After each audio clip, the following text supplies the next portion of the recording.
Welcome to the Strategy Skills Podcast. I'm your host, Kristofarova, and today's sponsor for our podcast is strategytraining.com. If you want to strengthen your strategy skills, we have a gift for you. It's a download one-pager, and it is called The Overall Approach Used in Well-Managed Strategy Studies, and you can download it at firmsconsulting.com/overall approach. And today we have with us a very special guest, Topaz Adizes, who has a father who is famous in Russia. And he is now a famous person too. He actually has a TikTok following of 1.2 million, YouTube following of over 900,000. And he's also an expert on deep questions. And I'm looking forward to have this discussion with you, Topaz. Thanks for having me, Chris. So let's start with, how did you manage to build out your following to 1.2 million on TikTok and especially 905,000 on YouTube? Because I know some of our listeners are thinking about building their professional brand outside of their workplace and sharing their expertise. And I would love to get your advice on that. I don't think I have much advice to give there because our intention was never to grow a big audience. And when you say those numbers, I mean, in some sense, people think that's a lot. And then in other circles, it's not a lot. And in some, one thing that my team and I are very aware of is that we could be a lot bigger. If we edited our content in more salacious ways, if I gave our titles in more clickbaity ways, we would get much bigger, but we wouldn't have this long-term project that we're invested in, which is called the And.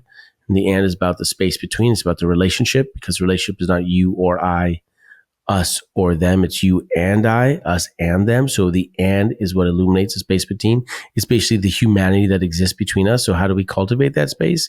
That has been the endeavor my team and I have been set on for the last 11 years, where we bring people into a room. We present them with questions that they ask each other. So mother and daughter, best friends, lovers, couples, exes, coworkers face each other, ask each other these questions that we present, and we film it with 3 cameras. And at all times for the audience, when we edit that, we always show both faces at the same time. And what that does is it tells you that it's not just the speaker that's important, it's also the listener. And matter of fact, it's not each of them individually that are important, it's them together, collective. It's the relationship that's important.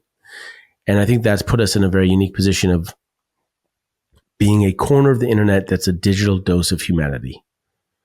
And we have been very invested in that since day one. We're now 11 years in. We've done this with over 1,250 pairs in over 10 countries. So not only do we have this incredible breadth of relationships, of pairs that have shared their experiences together, but also depth, because people come back year after year after year. We have people have come back, 8 times over a 10-year period.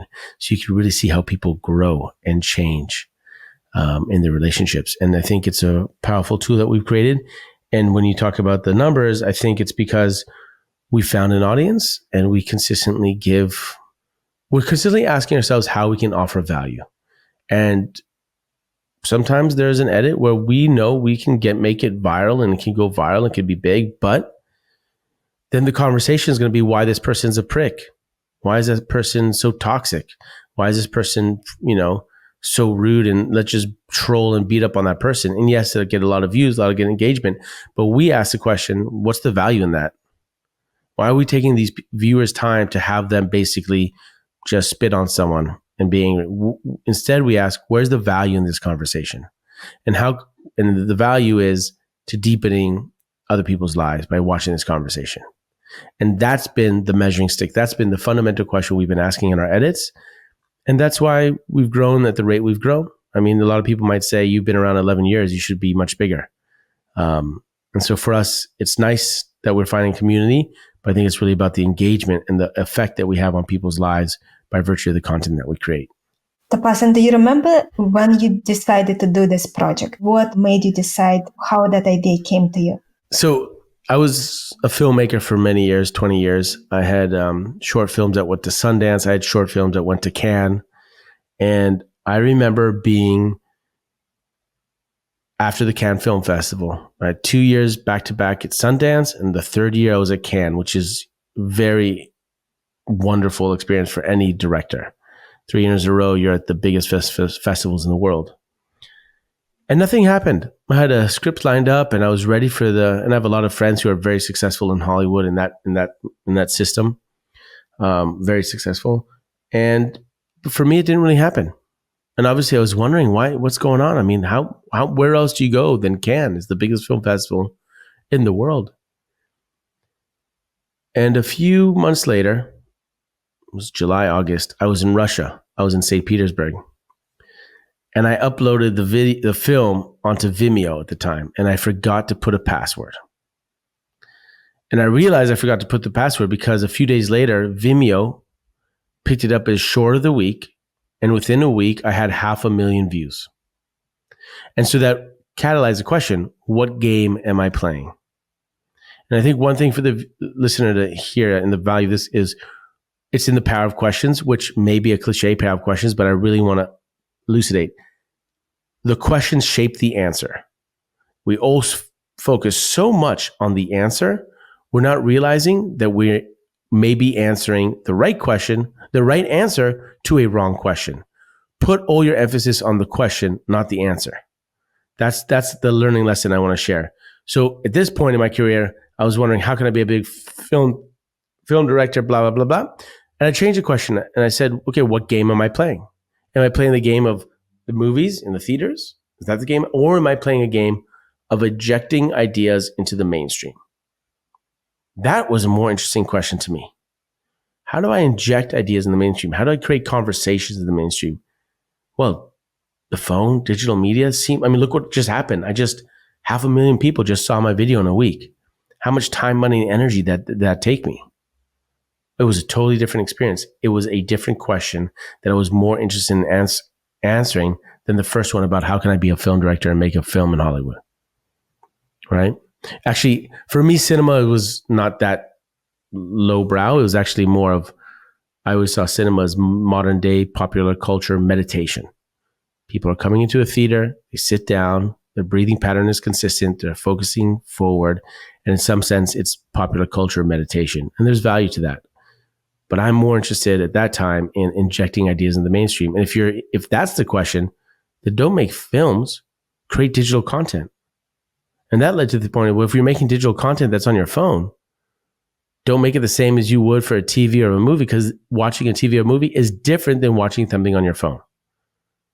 And so that led to many different things, led down to winning an Emmy for new approaches to documentary, 2 World Press Photo Awards, blah, blah, blah, and really building a community around human connection. And so I applied that question to a theme. And the theme was, how is the experience of being human, the emotional experience of being human, shifting in lieu of all this technology?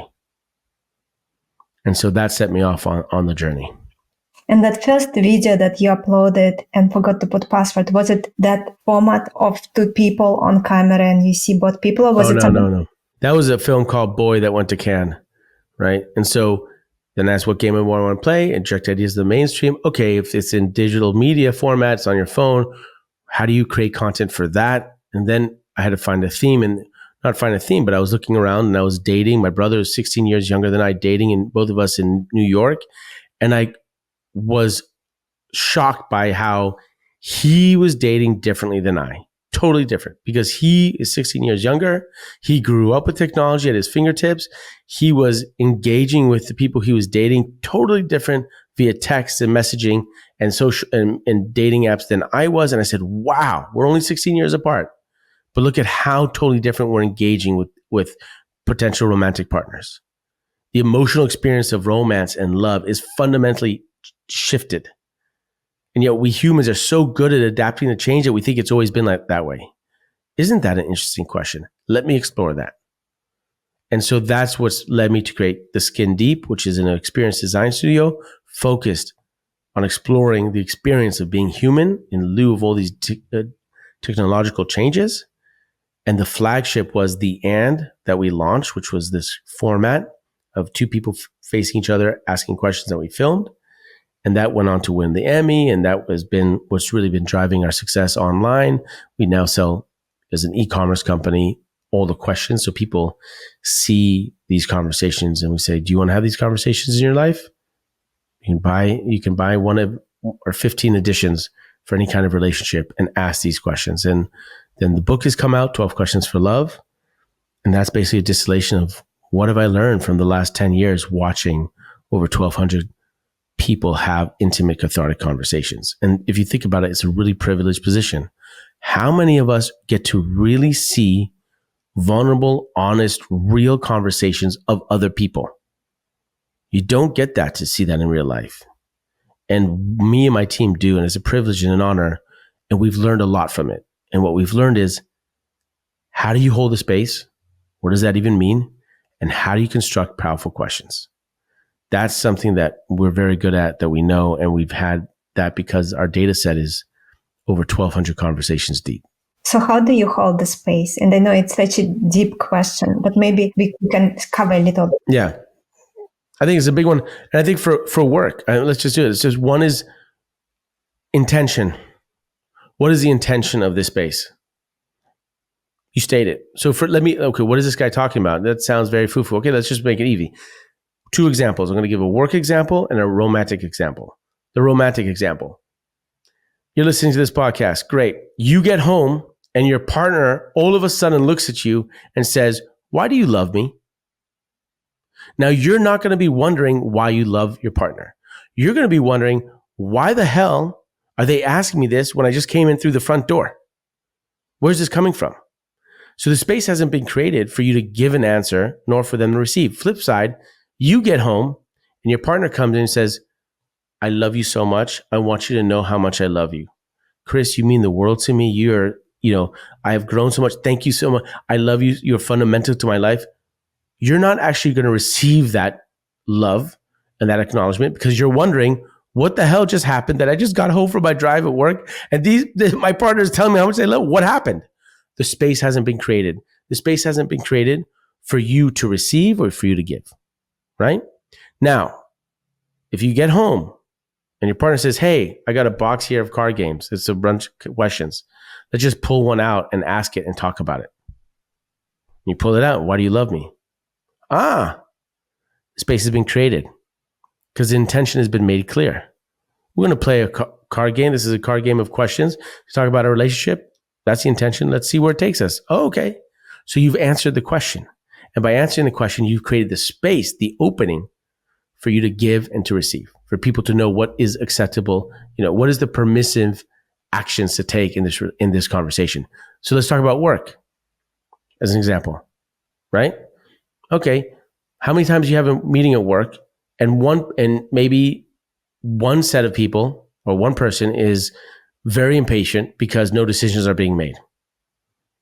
Everyone knows that. Maybe that's you, maybe that's your colleague, but someone's just looking at the clock and like, why are we wasting our time having meetings? We're all talking about ideas, but nothing gets decided on. Well, maybe that meeting is actually a brainstorming meeting. What if the leader of the meeting said, "Listen, this meeting right now is a brainstorming meeting," which means that the permissible actions, behavior here is we're all going to do yes and. We're going to improvise off each other. We're going to there is no bad ideas. We're just throwing it out. The point of this meeting is not to get to a solution. The point here is to come up with ideas. We can have another meeting or another phase of this meeting to then decide now this part of the meeting or the next meeting will be about coming to a decision and deciding how we're going to execute it. Right? We often run into meetings left and right and we don't know what kind of meeting it is. That makes a very ineffective team coherence because we have different expectations of what the acceptable behavior is, right? I mean, very simply, I used to do brainstorming meetings all the time and one of my colleagues was like, "Topaz, how can we have this meeting every Wednesday between 12 and 1? And we never decide anything." And it's like, great ideas. It's like, because the point is it's a brainstorming meeting. So now my team and I, we always say, what kind of meeting is this? This meeting is going to be a brainstorming and execution. We're going to start with brainstorming, discuss it, and then we will clearly make a demarcation that we're moving into an execution part of the meeting, which means we're deciding how we're going to execute it. We're going to say who's going to do it, how, and by when, right? Because similarly, maybe you're in a team and you're like, every time I talk to my boss, all they want is to know by when, how, and this, and they're telling me what to do. And they're not engaging me. I have all these ideas. I have all these things I see about how we can improve, but they're not even asking me that. And if if you're direct, if the team leader is saying like this meeting is for this and that meeting is for that, then we know the intention is set. The space is created for what is expected, what's acceptable, what's not. That's what I mean by creating the space. It's a long-winded one. I hope that's helpful. Very helpful. Topaz, and what about during the recording with those two people on set? How do you create space there? So it begins, the experience begins from email, from them filling out the form. I make sure we never misspell someone's name. Because the point is, when you create a space for conversation, the intention is we're going to create the space for you to step in and for humans to be humans. We're creating the space to explore. That's our intention. Okay, now we need to hold that space so that people feel safe, but let's not confuse safety with comfort. It's not the same. Some people say, I don't feel comfortable. That does not necessarily mean that you're not safe, right?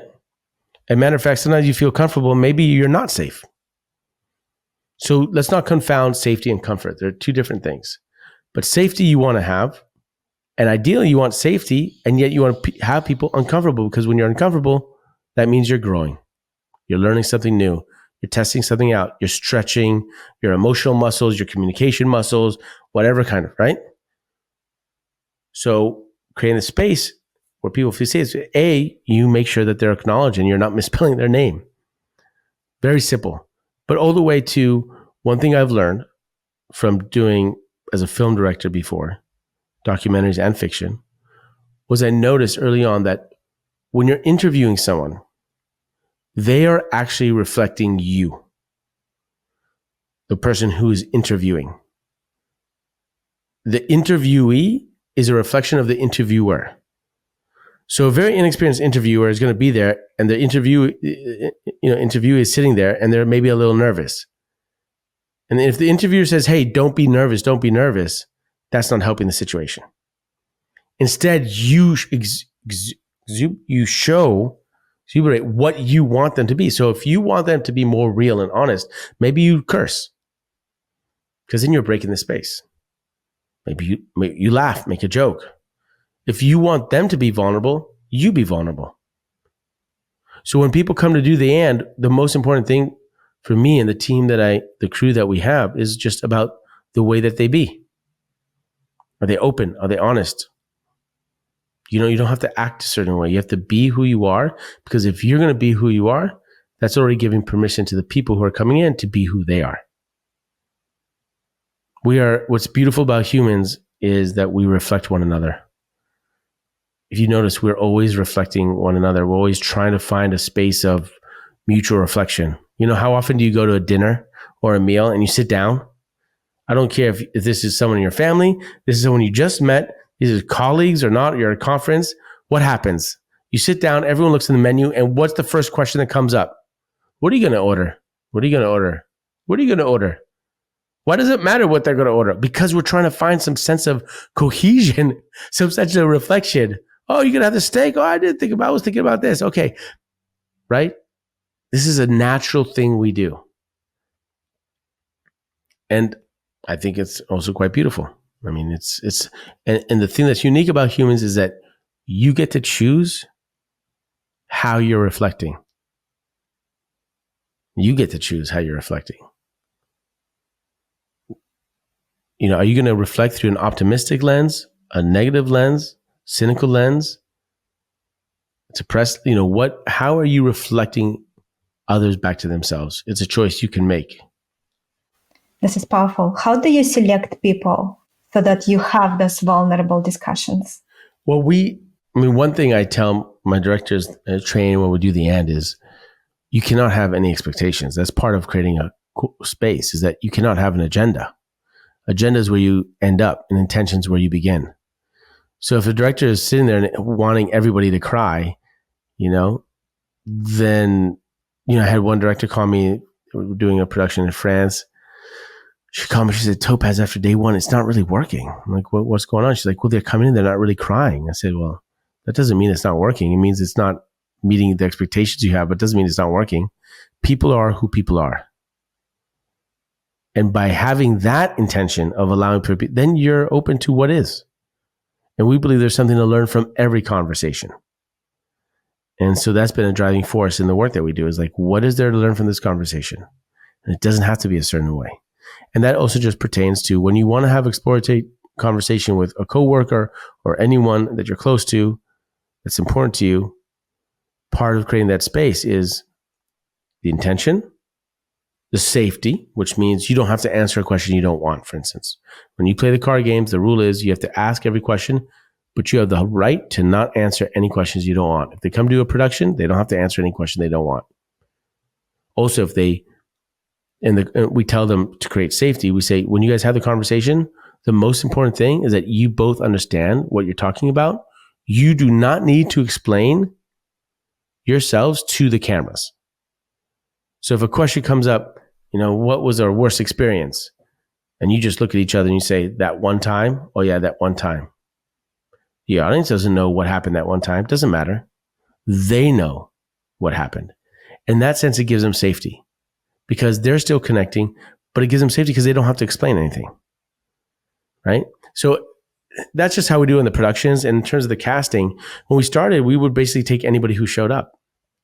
And what was beautiful is that there's as many stories as there are grains of sand on the beach. And there is something to learn from every conversation if you have that perspective and you listen. Right? We're not very well practiced these days at listening because all the content that we watch is about people talking. And so now that we're in our 11th year and people fill out forms, it's amazing. Unfortunately, we can't accept everybody. And we go through it and we're really looking for different experiences that we haven't recorded before or slightly different or where's there a great deal room of growth or opportunity here between these couple or whoever it is that these participants. There's an opportunity for growth there. And what's really beautiful is now every time we do a production, people fly in for it. It's a documentary project. We don't pay anyone to be on the end, but people fly in. We shoot film in LA. People fly in from Miami and from San Francisco, drive from Palm Springs to LA to just be on the end and go back. We film in Austin. People come from Houston. People come from New York. Wherever we film, people come in because at this point, a lot of their life has been impacted by our project because they've seen relationships online that we've recorded that has informed the way they want to behave and the relationships they want to have in their own life. And they've also bought the card games and played in their relationships. Has it made their ability to articulate their emotions, what I call emotional articulation, to a higher level, as it deepen their connection with the other partner. And so when there's an opportunity to be in production, they just want to come in and have that experience. So do you think the primary motivation on average is to have the experience? Yeah. For the person who is coming? Both of them. I mean, look, my dad is so funny. My dad's 11 years ago when I started this, I showed it to him. I'm like, this is a conversation. People are going to have conversations. He goes, I don't get it. I showed him the interactive website we had that won the Emmy. He's like, I still don't get it. Like, I don't get why we have a live experience. He came for the live experience. He's like, son, I don't get it. I'm like, okay, finally we had a production. He came down, he sat down, we had a production. And at the end, he said, holy moly, Topaz. I didn't get it, but I get it now. He's like, son, if you're trying to explain this to anyone, investors, don't explain it. Have them come do the end. And what here is that we humans, we have the innate ability to communicate. Maybe some better than others, to tell stories, some better than others, but we use words to connect to ideas and emotions. You are living with other people in your life who you're intimate with. I don't mean intimate just physically. I mean emotionally. It could be your best friend, could be your child, could be your parent, could be your cousin, could be your coworker. You're living through life. To have the ability to share your experience, to hear someone else's reflection of how you look in their life and them in yours, it's a wonderful opportunity.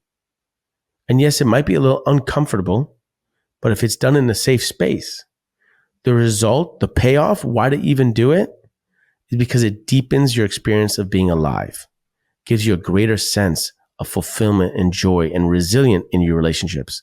And here's the formula.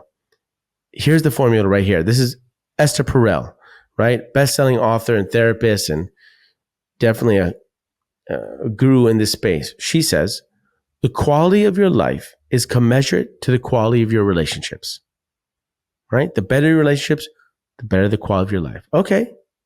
Well, then how do you have quality relationships? One way is to have quality conversations. Okay.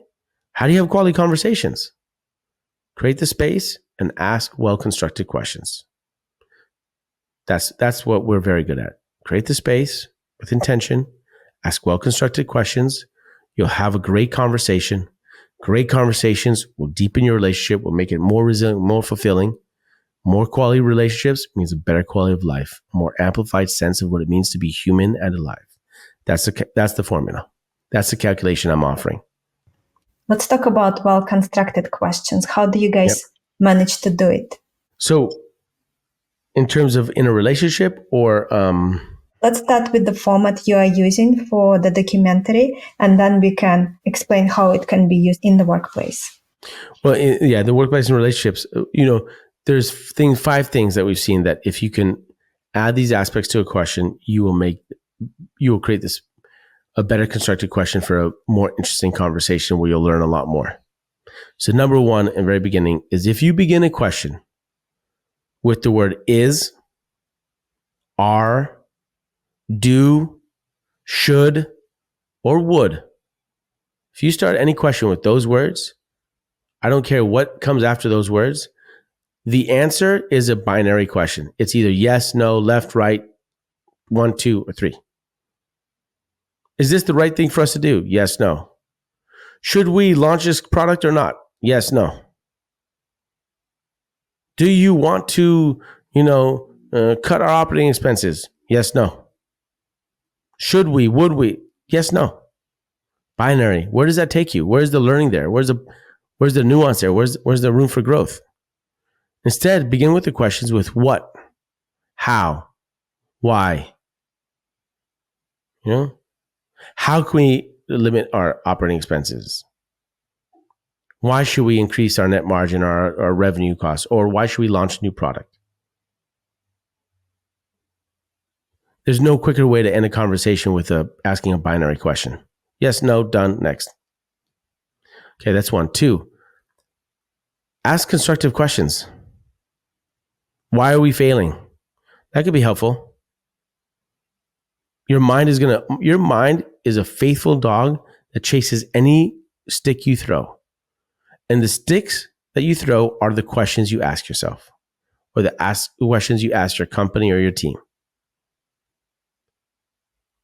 Why are we failing? Why are we failing? Okay, that's the question, the stick. The dog will chase it down because this. If instead you say, what can we learn from our failures? Okay, that's the stick. The dog will go say, this is what we can learn from our failures. Now, which answer is going to be more constructive for you? Which one's going to be more empowering for you? Which one's going to give you more agency? Very simple example in the dating world. Why they dumped me? Okay. You get a whole litany of reasons why they dumped you. How helpful is that? How much is that going to really make you feel better? Where's that going to lead you? Instead, you go, what can I learn from this last relationship that I'll carry to my next one? See, asking that question is going to give you better and more empowering answers. That'll put you in a better position to improve your life, to come to a better. The answer is shaped by the question. And we are asking ourselves questions all the time, even on an individual basis. Be aware of it. You wake up in the morning and go, oh, I have to do that today. You don't realize that was an answer to a question. What do I have to do today? Oh, I got to do that today.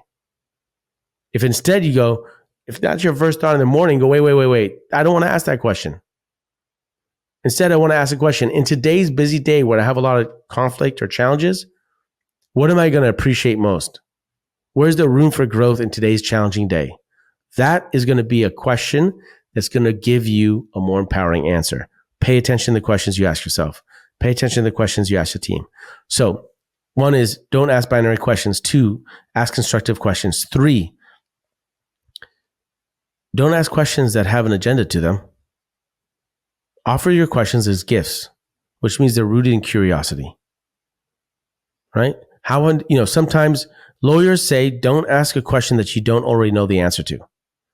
Well, in that case, you're not really having a conversation to explore. You're actually playing chess. Okay, fine, that's the case. But how much are you going to learn there? You're just playing chess. You're negotiating. Okay, but you're not really learning anything. It's not actually going to give you a place where you're going to find opportunity for growth, for improvement, for change.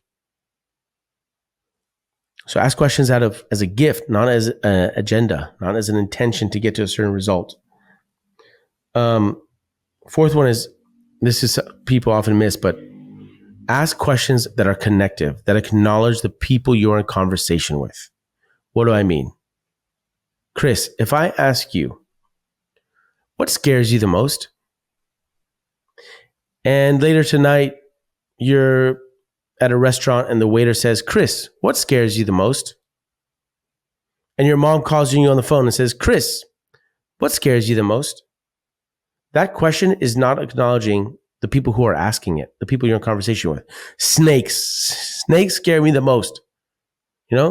Losing my job, that's what scares me the most. Okay, it's the same answer regardless if I ask you, the waiter, or your mom asks you that question. But instead, if you make it connective, which acknowledges the people you're in conversation with, you say, hey, Chris, what do you think scares both of us the most? If I ask you that, and the waiter asks you that, and your mom asks you that, your answer will be entirely different. It acknowledges the people you're in conversation with. So if you make that tweak to the question, it makes every conversation you have unique because of the virtue of the people you're in conversation with. And last is, try to connect two disparate ideas. And there's two sides of that. One is two disparate ideas. Like, how much does earning money cost you, Chris? What does the effort of earning more income cost you? How does conflict make you better? What is the truth that you hate telling yourself? What is the lie that you love telling yourself? So kind of inverting things and putting two things that are not usually connected together. A flip side of that is asking questions that put you or someone else in your shoes or you in theirs. Chris, what do you think is the hardest thing being your friend? Now you have to put yourself in other people's shoes and look at yourself and be like, Or for business, what is a value that we do not share with our clients? Okay. I don't often ask that question. It's not about, but I also have to put myself in my client's shoes and see what are the values they hold that we don't. What are the values that we hold that they don't? That creates room for exploration and learning and growth and opportunity. Those are the 5 things that you can do to improve the questions you ask within a relationship of someone else. Thank you, Topaz. When you started recording those documentaries, do you remember some questions you asked that later you realized you shouldn't be asking, or the way you were constructing questions, you realized you needed to rethink it? Because you interviewed so many people. I wonder, in the beginning, what are some major mistakes you were making with how you asked questions? Sure. Well, I mean, in the beginning, I made all the mistakes I talk about now. I asked binary questions. So I learned these 5 qualities to a question that make them an excellent question by not doing them and then trying to adjust them. And there's also other things that are really helpful. So let's say you're in a business meeting. I say, Chris, why is this product failing? Why is our marketing strategy failing? Let's say we're in a team, we're the marketing team. I'm asking you, why is our marketing strategy failing? That question puts you in a position of objective reality. You're going to say the objective truth. Because I said, why is this marketing strategy failing? Instead, I can put you in a position where you feel freer to say your opinion because it's your opinion. By making it subjective, I say, why do you think? Just putting the words, do you think or do you feel? Why do you think this marketing strategy? Why do you feel this? That's less of something for us to fight about because it's not the objective truth. Why is this marketing strategy failing? Well, because no, that's not true. That's not why it's failing. I think it's okay. Wait. Why do you feel or why do you think this marketing strategy is failing? Oh, well, then you give your opinion. There's less for me to argue with because that's your opinion. It's how you feel. It's how you think. I can't argue with how you think or how you feel. We can argue on the facts of what we think is true. But so by asking that question, do you feel, creates the space for us to acknowledge the differences the way we see things and creates a space for less conflict. And then there's another level that you can do, which is you add to the end. So I call it the bungee cord.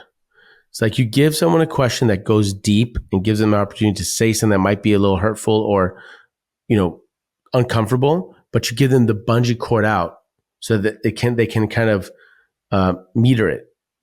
And what I mean by that is, what's a mistake you see me make repeatedly? Ooh, I'm going to tell you why you make a mistake repeatedly. And here's the bungee cord. And why do you think I do it?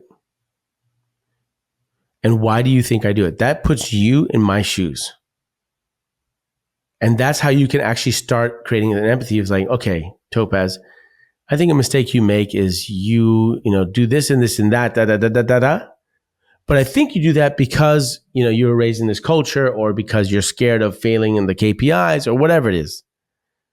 But that enables you to actually go deeper because then you can come out and actually put yourself in the shoes and say, here's why I suspect you do that. And that creates a bridge of you kind of giving an effort to see it from their point of view and justifying the experience that they're having. So there's many ways to shape questions that create space to explore and exploration. And we don't get taught this. No one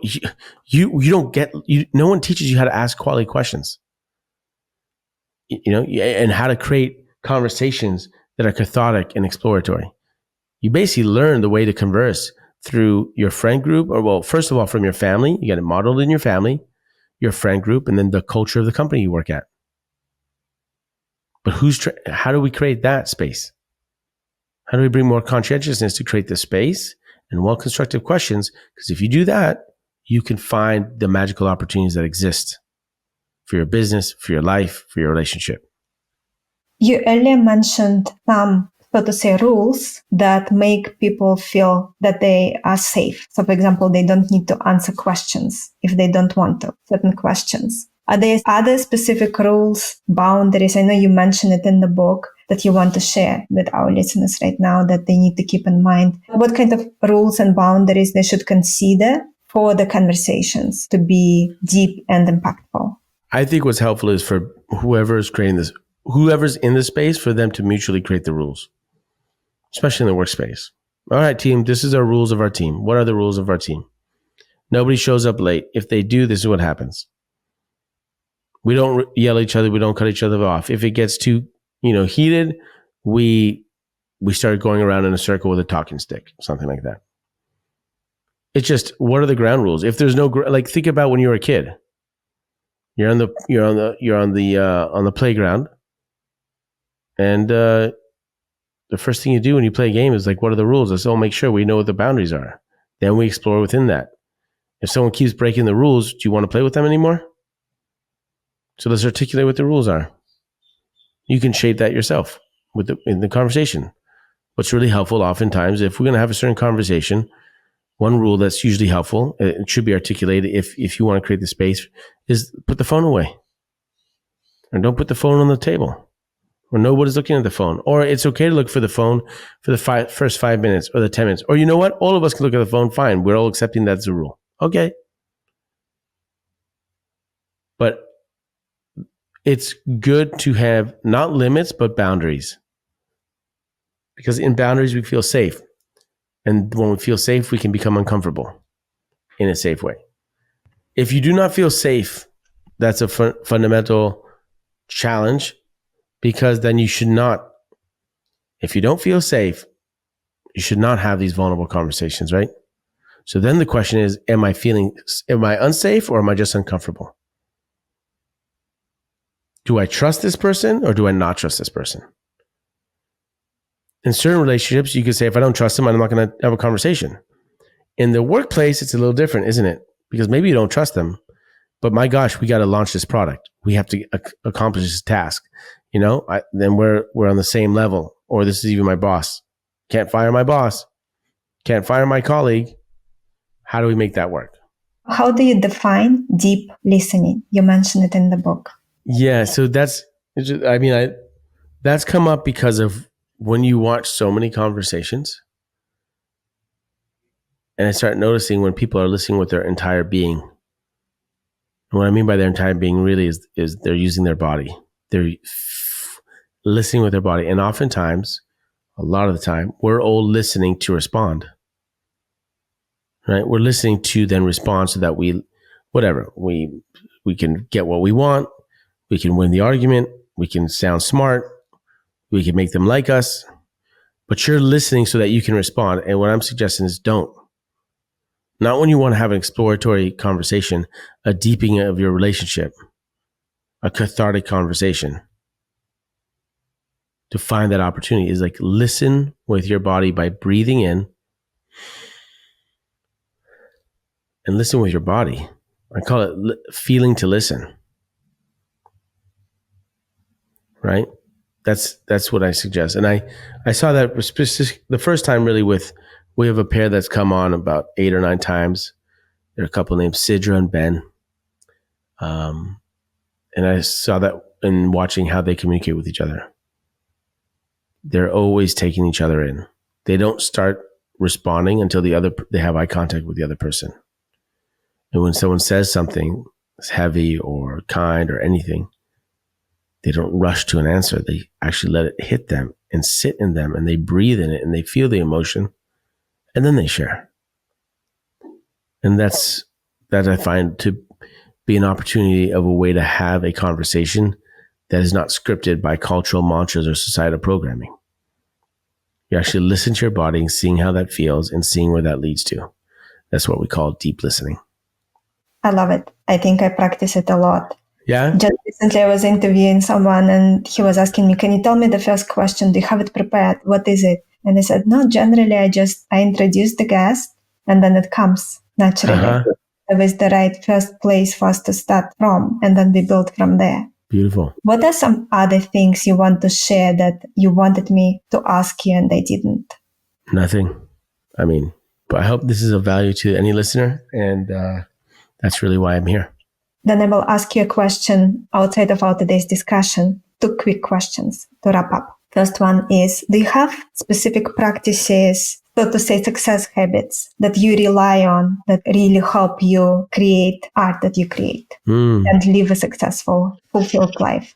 I don't really have a practice that I can think of right now other than showing up and just keep going. And I think something that I learned, which is was that the saying, and this is something that I tell myself, which is, look, just because it doesn't happen when you want it to happen does not mean it's not going to happen. I'll say that again. Just because it doesn't happen when you want it to happen doesn't mean it's not going to happen.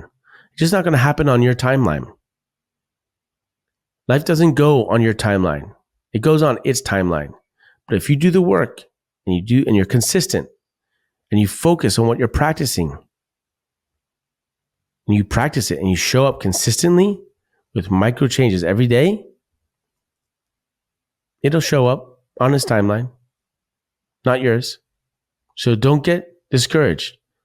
Focus on the consistent micro changes that you're making. Are you showing up every day? Are you doing your best practice to create excellence in your own way? The end result didn't happen right now. Okay, that doesn't mean it's not going to happen. And the last question from me today is, over the last few years, were there any aha moments, realizations that really changed the way you look either at life or at your work? Oh my gosh, are you kidding me? That's a whole other podcast episode. I just I'm a father of a 4-year-old and an 18-month-old. I'm learning something every day. Not even learning, I'm being tested every moment with them, and being a better father, healing, being a better father to my own wounded child inside of me. They're great teachers. They really require patience and love and acceptance. And they are gurus. The kids are. Friends dying. And one thing I've learned is I don't need people to like me. I need them to show up for me. Because some friends talk and they don't show up for you. And some friends don't talk, but they show up for you. So what's important? And most importantly, how do you show up for others? I mean, I guess the only practice I have is that I spend a lot of time asking myself questions and paying attention to the questions I ask myself in any conversation and in any interaction. When things come up, it's like, okay, what can I learn from this? What is life teaching me? What is the opportunity here? Where's the wound in me that I can work on now? How can I be more patient with myself?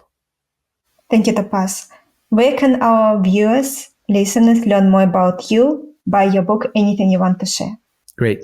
theskindeep.com. That's a great place to go. You can buy our book, all our products there, everything. To see our videos and our conversations on the different channels, just look up The Skin Deep. The Skin Deep. Also, the book, 12 Questions for Love, is available on Amazon and anywhere you get your books, ebook, audiobook, all that jazz. It's easy to get. And yeah, that's about it. Thank you for the work you're doing. I really appreciate you taking the time to be here with all the things you have going on in your life. Chris, thank you so much for having me. Appreciate it. Our guest today again has been Topaz Adizes. Check out his book. It's called 12 Questions for Love. And our podcast sponsor today is strategytraining.com. And we have a gift for you. It's called The Overall Approach Used in Well-Managed Strategy Studies. It's a free download, and you can get it at firmsconsulting.com/overall approach. And you can also get another gift. It's a McKinsey and BCG winning resume example, free download, and you can get it at firmsconsulting.com/resume PDF. Thank you everyone for tuning in, and I look forward to connect with you all next time.